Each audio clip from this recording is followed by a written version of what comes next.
Hi, my lawn lovers. If your lawn's looking brown and like this, you're gonna wanna pay attention to this video. All right, if you've watched any of my other videos, you've noticed that I was talking about after these big long droughts that many times the lawn comes back looking great. Most areas, that's what I'm seeing. But the problem is, a lot of areas, if there was any underlying stress, the grass just did not make it.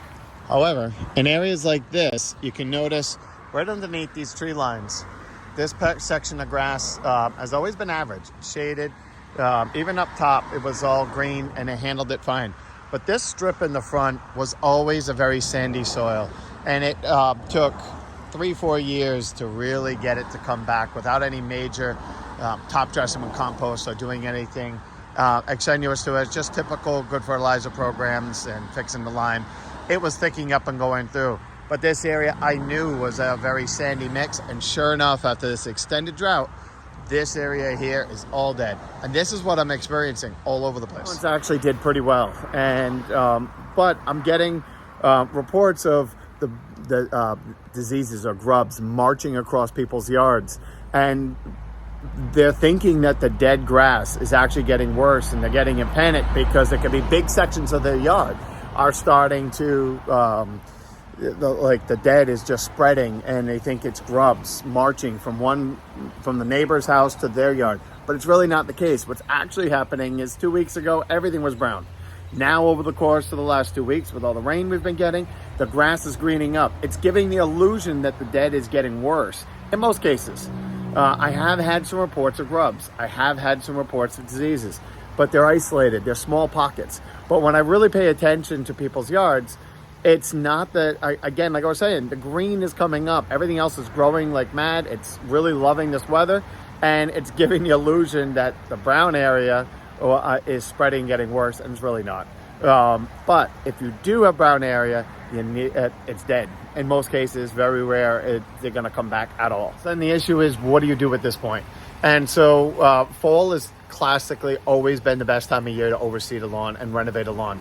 We have cooler nights, warm soil, that's great for root development. We don't have as many competition with weeds that we will in the spring. The spring is the polar opposite. Spring, we're going to have, we have cold soil, warm air, that gets green growth going, but when you're trying to establish a healthy lawn, it's roots. We're always focusing on getting the roots down as deep and as robust as we can. When you go through these long droughts like this, the roots retract, the shoots retract.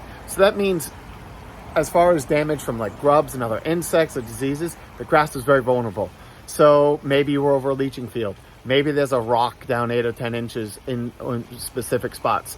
Maybe you had a few grubs in those areas, but a healthy lawn that's under not drought stress can handle almost like 12 grubs or almost 20 grubs per square foot before it'll actually kill the grass.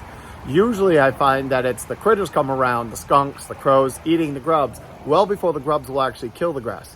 However, during an extreme drought like we've been having, or we had this year, the grass was so retracted, the roots were so small, it only took a few grubs nibbling away at what was remaining of those roots to actually do devastating amounts of damage to the grass. So if you see brown areas right now, you got to get out there, rake it up, maybe top dress with some soil. You need to be able to renovate now because we want the roots to get established now in the fall, then get established again in the spring before we go through the summer drought. So get out there, do some exploring. If you have grubs, you do have to treat for the grubs. But if you're poking around, don't poke through the dead areas. Poke on the green grass right on the edge of the dead areas because the grubs aren't hanging out where there's no more grass. So we'll get a lot of customers that will poke around and say, I don't have grubs, but really they didn't look to find out where the grubs actually were. So just go to your green edges, poke around, tug on the grass, dig around. If you see 1 or 2 grubs, don't worry about it. But if you're seeing a lot, you're going to need to treat. Outside of that, it's always the same steps, just like we've talked about in other videos. It's rake up the dead grass, get it down to soil. Ideally, if you can skim coat a little soil over the top, you'll get better results. If you've got the whole lawn, I don't go around and patch with anymore. The newer grass seeds are so much more robust. They're darker green, and sometimes you can, I won't really go and just patch areas.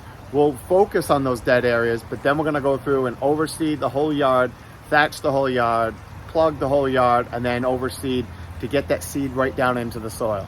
But that's the same cookie cutter process that's happening all over the place to get the best results. Then make sure that you've taken care of your lime and a starter fertilizer. All right, I hope that helps. Take care.